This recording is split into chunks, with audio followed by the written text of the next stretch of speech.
really, really tricky. The circle closes central blank, which is actually in the water. I think it's time for a swim. I think it might be time for a swim. Certainly for IQ. But India getting themselves at least top 4 to start things off with. The cop has been discovered by a detective in King.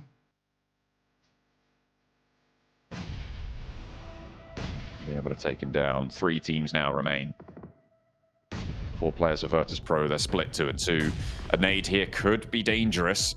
Could cause themselves to bleed out a little bit further, but this is the time that Virtus Pro are going to use to flex out. They're really needing to control Alpha 7 here, and Thunder Talk can't take shots over towards their backstop with these front 2 playing it. Virtus Pro playing on a knife's edge right now, but it's working. A nade over the top, over towards Xing. Milky Way might drop down into the path of the nade, but the work has already been done. AJ getting taken down to the last player to stand for them, and the players across the way, Carrillo is chiming in too. So Thunder Talk up against the wall, and Virtus Pro have played this masterfully.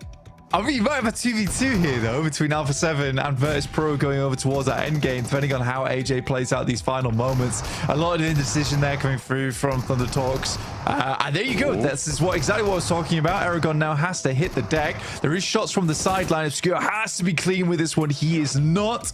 And Malloy is providing support. Carrillo with it all down to him now in these final moments. And he will not be able to meet the mark. Virtus Pro able to claim that Northern Shore on a dead... Get themselves in a position to start sending nades, but Wild evades every single one of them. M79 out of the smokes now as E-Arena looks to move across. How is he not down? Goodness me. Oh dear, Tourniquet takes a lot of damage as well, and it is going to be maintained on that south edge. Rectum Kaya now playing with 2 on that south side. Don't go down as well. A knock there would have been really nasty for them, but they keep it going. Loxy, close to Marth, close to Ida, close to Prestige. Orangutan still just with their solo representative as well. Just clinging on there. On the off angle, down under the bridge. Playing down in the dark. Wild somehow doesn't go down to that nade. Felt like I went off right in his ear. And Prestige strikes out towards the south side. And Silas is going to fall. Zedwolf now needs to pick him back up as Marth continues to move on over. Spots a leg, spots 2, and clocks the shot. Able to take down Loxy. Rectum Kaya faltering on their hold now. They play too timid blank.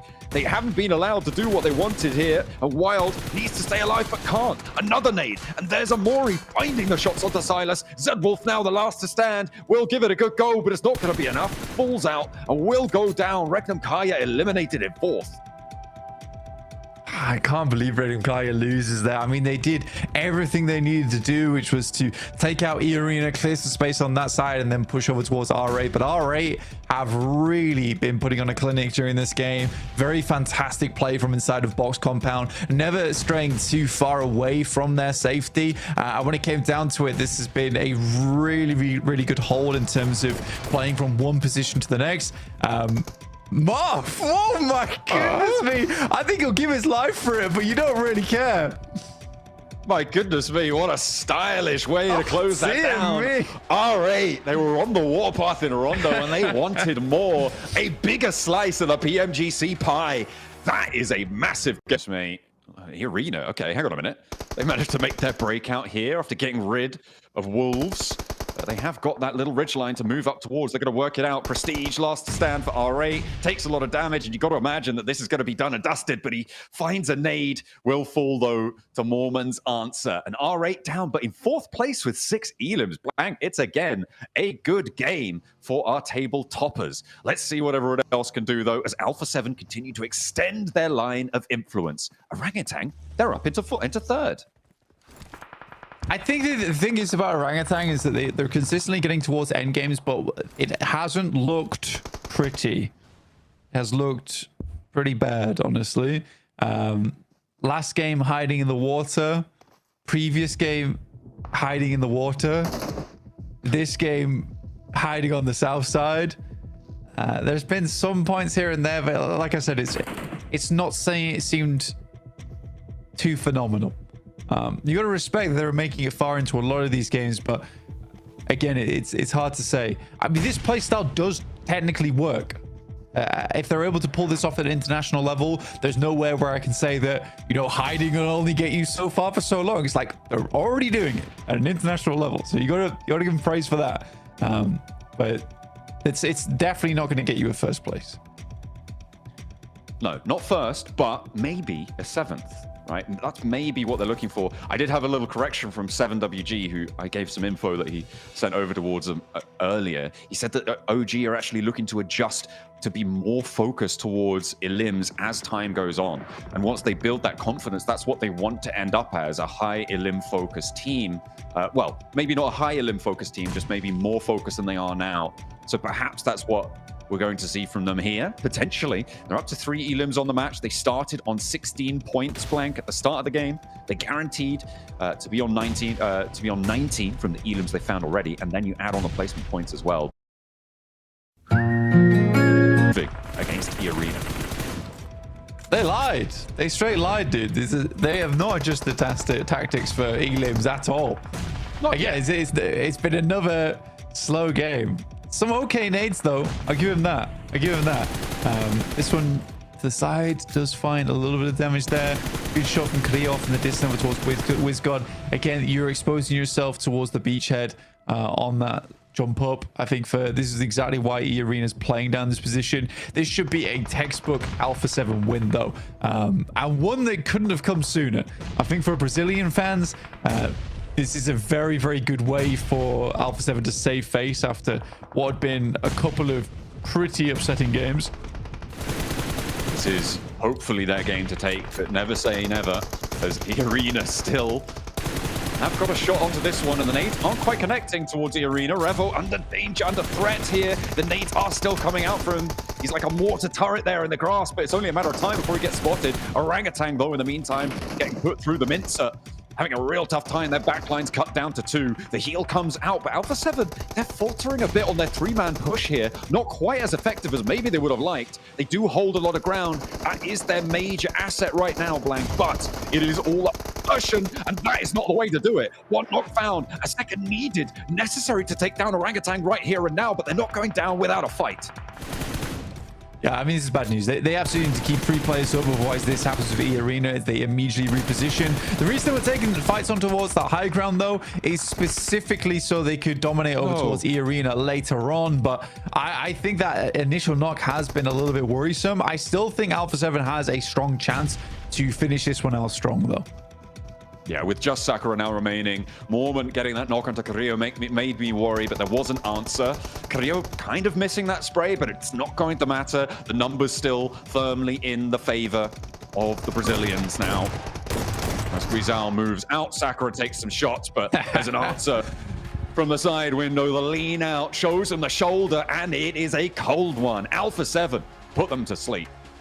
It's just funny how that's the second game in a row we've had a drive-by be the ending moment of the game. Quite weather the storm, unfortunately. The thunder was just too strong. As AJ crawls across, he gets clipped, and it's Thunder Talk down to 3.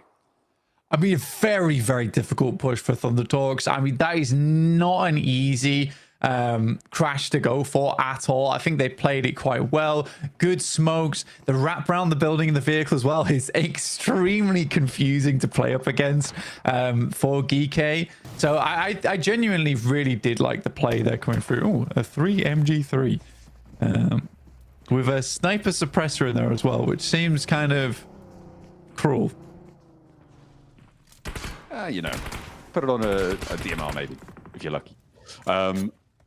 But yeah, the MG3. Ordnance out his way. You can see the nades already cooking, and Flip gets taken down because of it. Pusher low gets taken down as well. No way are the Madballs crumbling under the face of Levi's. Thunder Talk may be able to take this one away. Good my volley. God, this is getting crazy now. I mean, it was crazy before, but what? My God, what a close down. They're the top towards the top side of the bunker there. There's a little bit of chip damage, but not quite enough. Walls are now out, so the bunker is completely clean. Singh moves around the side where the blue is pushing. Tulika has to wrap around the eastern side of the bunker, but Levi's is there getting up towards the top 2 potentially if he could just take Tulika out. But Sighting is on the hunt.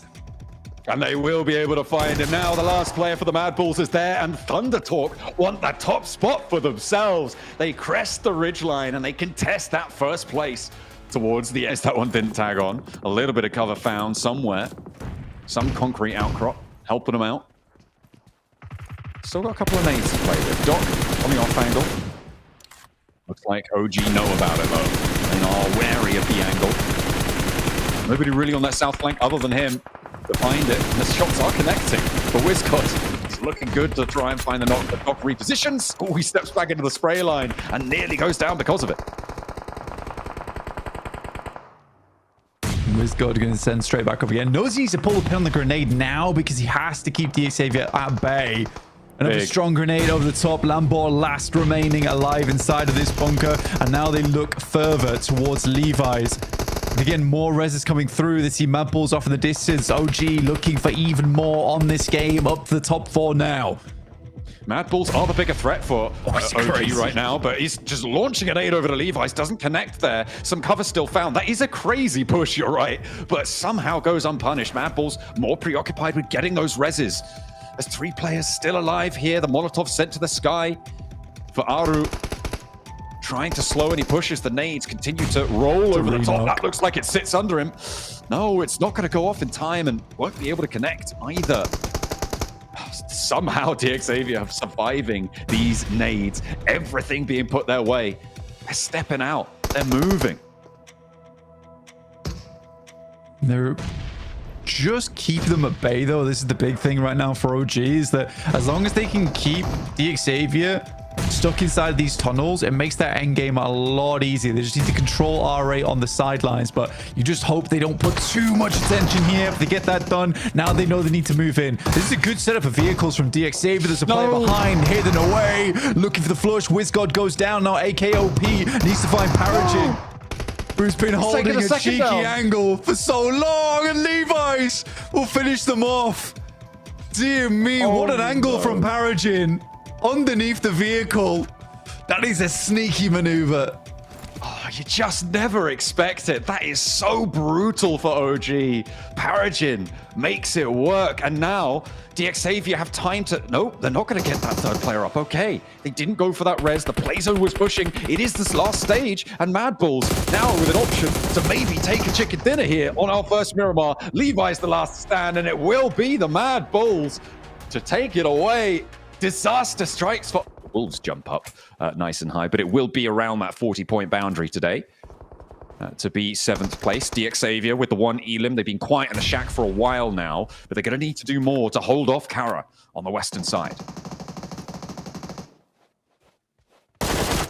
DXavier still sat strong with inside the shack.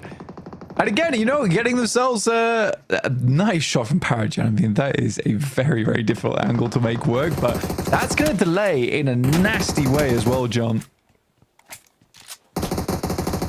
Definitely difficult terrain to be moving through now. Kara, CEO, looking to heal before the move. They don't have a lot of time because the zone's going to start to close in 3 seconds. Poser's ankles have been spotted. He's dodging out the way, and he's sprayed out.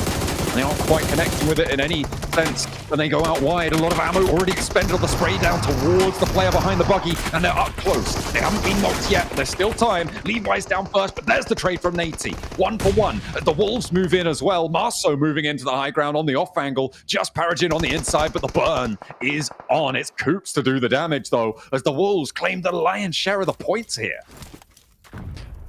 I mean, Wolves just getting a lot done off the back of this, but Kara, 7 elims on the game, up towards a top 3. That is a really big result for them. Not quite the chicken dinner that maybe they were hoping for, but it's still very, very good. Thunder Talk looking for the second chicken dinner of the day. The Chinese team who came in today looking fantastically strong with some very good coordination, now looking to drop down a shower of thunder upon the Wolves. And we'll see if they can convert. Really solidify themselves at the top of the tables. The Mad Bulls wanting to get pushed aside here with Thunder Talk already claiming enough points to surpass them. How much further can they go to lock in their top spot? Kara as well looking to finish their day on a high after a lack of point scoring so far. they'll want a little bit more. And the Wolves, they've been fairly middling today. An entrant from every angle of the tables to close us down. They know towards the walls now. Kara off in the distance, still attempting to lay down a curtain of smoke. Keep them sails safe in between. You can see here so much utility being expended, but most teams now lacking on those smoke canisters. Kara taking damage. CEO last left alive. A little bit of damage done, but Wolves now stay alive with all 4 players. Nasty nade on the outbreak from Thundertalk. Hoops goes down, and now a 4v2. A reality check from the top of the hill as Thundertalk able to find 2 almost immediately. Sighting now in the smoke, running around. Higgles on the off angle looks to give them a good fight, but no, Thundertalk too much as the Wolves fall at the final hurdle. They can't keep it going, and it will be another chicken